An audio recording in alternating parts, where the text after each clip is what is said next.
آج کے ہمارے پروگرام کے جو مہمان ہیں سیاسیات اور سماجی امور کے ماہر جناب مسرور حیدر خان صاحب پاکستان سے اس وقت لائن پہ ہمارے ساتھ موجود ہیں. آئیے ان سے بات کرتے ہیں. السلام علیکم. وعلیکم السلام. کیسے ہیں حسن بھائی؟ جی میں ٹھیک ٹھاک ہوں. مسرور حیدر خان صاحب، آپ کو پروگرام نسیم زندگی سحر ٹی وی پہ خوش آمدید کہتے ہیں اور آپ کا شکریہ ادا کرتے ہیں کہ آپ نے اپنے قیمتی اوقات میں سے ہمارے پروگرام کے لیے وقت نکالا اور شریک ہوئے. آج ہم پلاننگ کے حوالے سے بات کر رہے ہیں اور ابتدا میں یہ پوچھنا چاہوں گا کہ ہم دیکھتے ہیں کائنات کی خلقت جو ہے اس میں ہمیں ایک مکمل نظم نظر آتا ہے کہ اللہ تعالیٰ نے اس کائنات کو ایک نظم کے ساتھ، پلاننگ کے ساتھ تخلیق کیا. اس کی چیزوں کو دیکھنے سے انسان متوجہ ہو جاتا ہے. تو سب سے پہلے میں یہ چاہوں گا کہ آپ اللہ تعالیٰ کی طرف سے جو مثلاً توحید کی نظر میں پلاننگ کی اہمیت ہے، خدا کی نظر میں ہم دیکھتے ہیں اور اس کو مشاہدہ کرتے ہیں، آپ کے نزدیک اس کو آج کے ماحول میں کس طرح دیکھا جا سکتا ہے؟ سبحان اللہ. بسم اللہ الرحمن الرحیم. آپ نے اپنے انٹرو میں بہت زبردست پروگرام کے حوالے سے گفتگو فرمائی اور یہ سوال بہت اہم ہے پلاننگ کے حوالے سے. تو یقیناً جب ہم پلانیٹری سسٹم یا نظام شمسی کو دیکھتے ہیں اور کائنات کا جو جتنا بھی انسان مشاہدہ کر سکتا ہے اس کے مطابق جب دیکھتے ہیں تو یقیناً ہر چیز ایک منظم انداز میں اپنی جگہ پہ موجود ہے. اور یہ اس بات کا اشارہ ہے کہ جتنا منظم رہا جائے گا اتنا ہی اثر انداز بھی ہوا جا سکتا ہے. اور اس سلسلے میں اگر ہم دیکھیں تو حضور صلی اللہ علیہ وآلہ وسلم اور ائمہ طاہرین علیہ السلام کا ایک اپنا جو زندگی کا اصول تھا وہ اسی انتظامی اور نظم و ضبط کے حوالے سے مثال ہیں. انبیاء کرام کے اگر ادوار کو اگر ہم دیکھتے ہیں تو ہمیں یہ اندازہ ہوتا ہے کہ رب العزت سبحانہ وتعالیٰ جل شانہ نے اپنے نمائندوں کو انسانی مخلوق کو منظم کرنے کے لیے اور اس منظم کرنے کے ساتھ اعتدال کی راہ پہ چلنے کا جو ہے وہ انتظام کیا ہے. تو خالی نظام شمسی ہی نہیں، کائنات کا نظام ہی نہیں، ہر خلق کے خدا جو بھی ہے اس کو منظم کرنے کا اور اس کو ایک ترتیب میں لانے کے لیے انبیاء کرام ائمہ طاہرین علیہ السلام کو مبعوث کیا گیا. اور ہم اگر حیات طیبہ پڑھتے ہیں تو ہمیں اندازہ ہوتا ہے کہ کتنی محنت اور جفا کشی کے ذریعے انبیاء کرام نے اور حضور صلی اللہ علیہ وسلم اور ائمہ طاہرین علیہ السلام نے نظام کے تحت منظم کرنے کی کوشش کی. مگر یہ بھی ساتھ ساتھ ہمیں انسان کی حیثیت سے یہ سمجھنے کی ضرورت ہے کہ ایمان اور اطاعت کے بغیر منظم ہونا مشکل ہے. اور یہ کیونکہ ایک انتظام کرنے کے لیے ان صلاحیتوں کی ضرورت پیش آتی ہے کہ جو انسان جس کا مشاہدہ نہ ہو، جس کا تجربہ نہ ہو، اگر انسانوں کو کسی چیز کا تجربہ اور مشاہدہ نہ ہو تو رہنمائی کی ضرورت پڑتی ہے. اور اس رہنمائی کے لیے بہترین انتظام رب العزت سبحانہ وتعالیٰ جل شانہ نے فرمایا ہے. تو یوں دیکھا جائے تو ہمارے معاشرتی معاملات کے اندر اگر انتظامی امور درست نہیں ہیں تو اس بات کا اشارہ ہے کہ دین خداوندی کی طرف ہماری وہ توجہ نہیں ہے جو کہ ہونی چاہیے. کیونکہ رب العزت سبحانہ وتعالیٰ جل شانہ انسانی فطرت کو کائناتی فطرت کے قریب لے جا کر اور فطری شکر گزار بنانا چاہتا ہے. اور یہ اس کا حق ہے کہ ہم کائنات کا مشاہدہ کریں تو رب العزت کا شکر گزار ہوئے بغیر نہیں رہ سکتے. تو یقیناً انتظامی امور اگر منظم نہیں ہے تو پھر انسان دنیا میں رہتے ہوئے کوئی بھی ایسی چیز جس میں وہ شامل نہیں ہے انتظامی امور میں تو سوال پیدا ہوتا ہے کہ وہ کس انداز میں آخرت میں پیش ہونا چاہتا ہے. اچھا، اس میں خان صاحب ہم یہ بھی پوچھنا چاہیں گے کہ آپ نے عالم تکوین اور عالم تشریح میں اور پھر اسلامی نقطہ نظر سے جو نظم ہے اور منظم ہونا ہے اس کی طرف اشارہ کیا.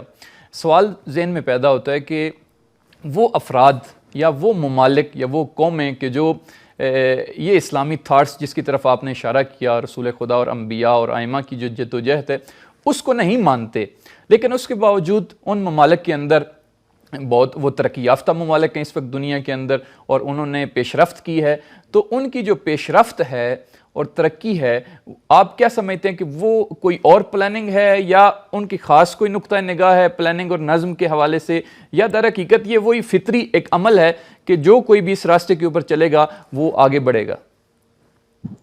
یقیناً یہ بہت اہم سوال ہے حسن بھائی.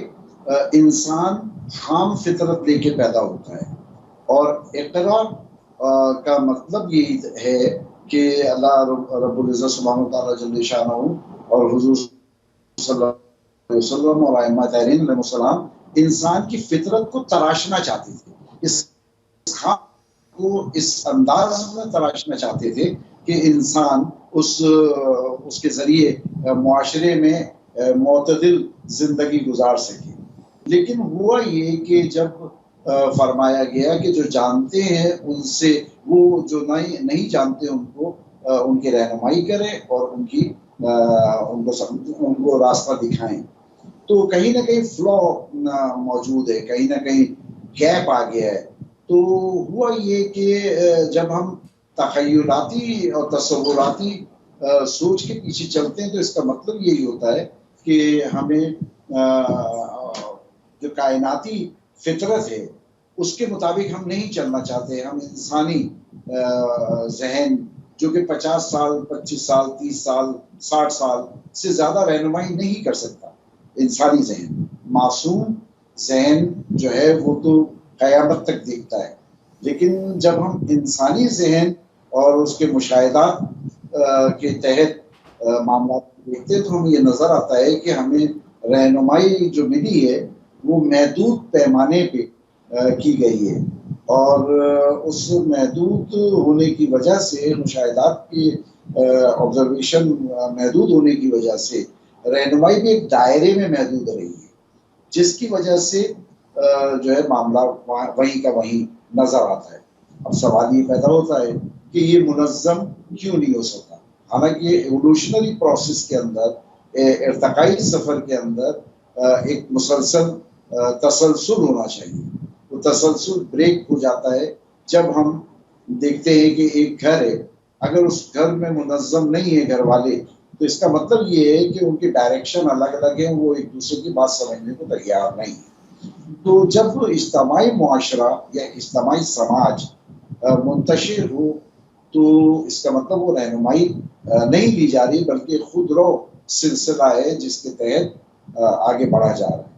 اس میں تعلیم کا فقدان جو ہے وہ بہت شعور کو بلند نہ کرنا اور رہنمائی میں کمی بیشی ہونا بہت امپورٹنٹ ہے. درست ہے.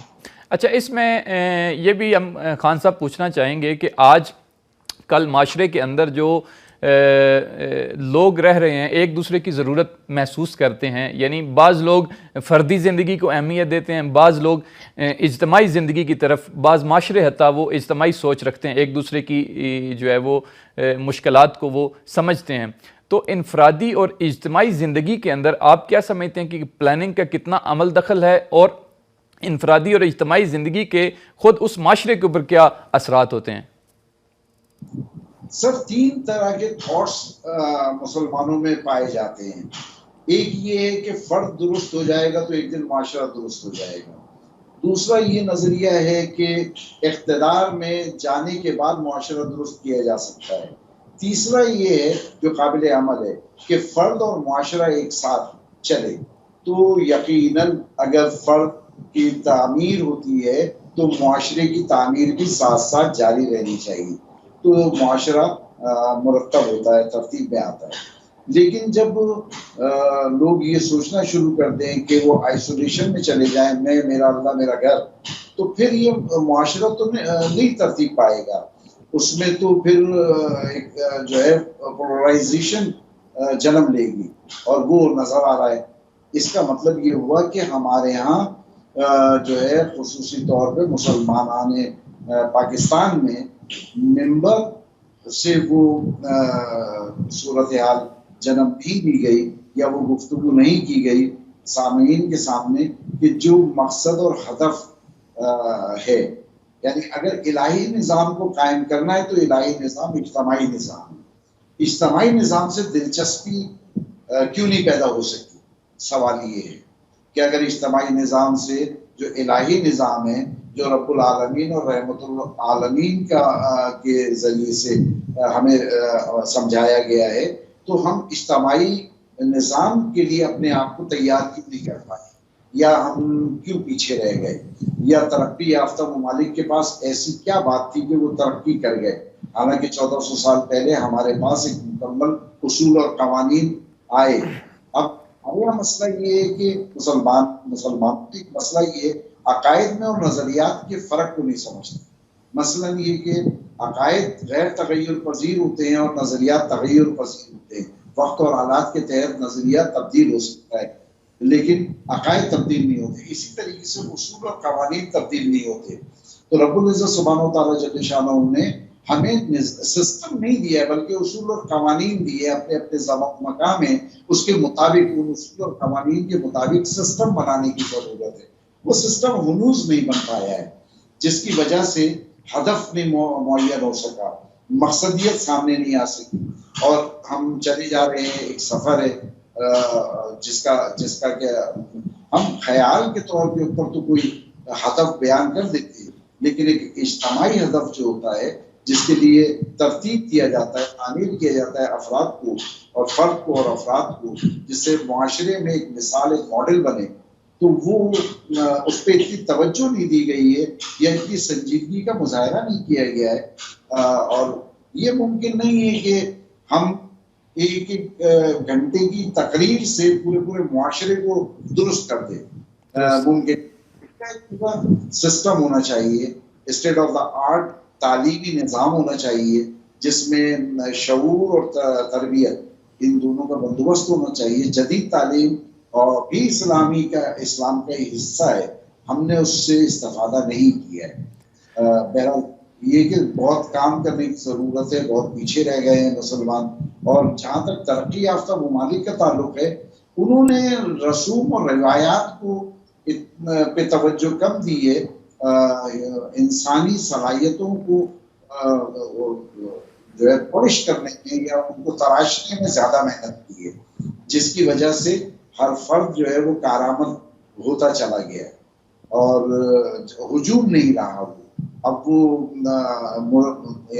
معتدل معاشرہ ہو چکا ہے، اور جہاں معتدل معاشرہ ہوگا وہاں ترقی ہر طریقے سے ہوگی، وہاں پر نفاست بھی ہوگی، وہاں پر یقیناً ہمارے مطابق بہت سی چیزیں غلط ہوں گی، تو وہ اس کے مقابلے میں جو چیزیں وہاں پر غلط ہیں، ہمارے پاس بہترین چیزیں اسلام نے دی ہیں، اگر ہم ان کو اس کی جگہ پہ بدل سکیں۔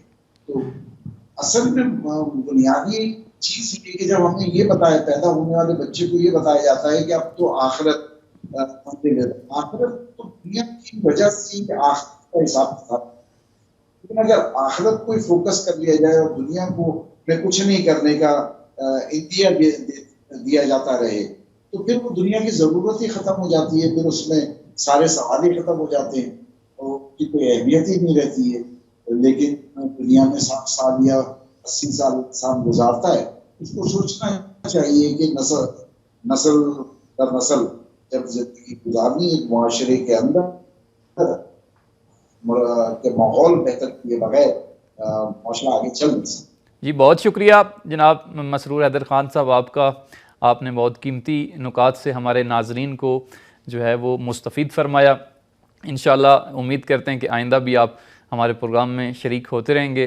اپنا ڈھیر سارا خیال رکھیے گا۔ خدا حافظ۔ بہت بہت شکریہ۔ السلام علیکم۔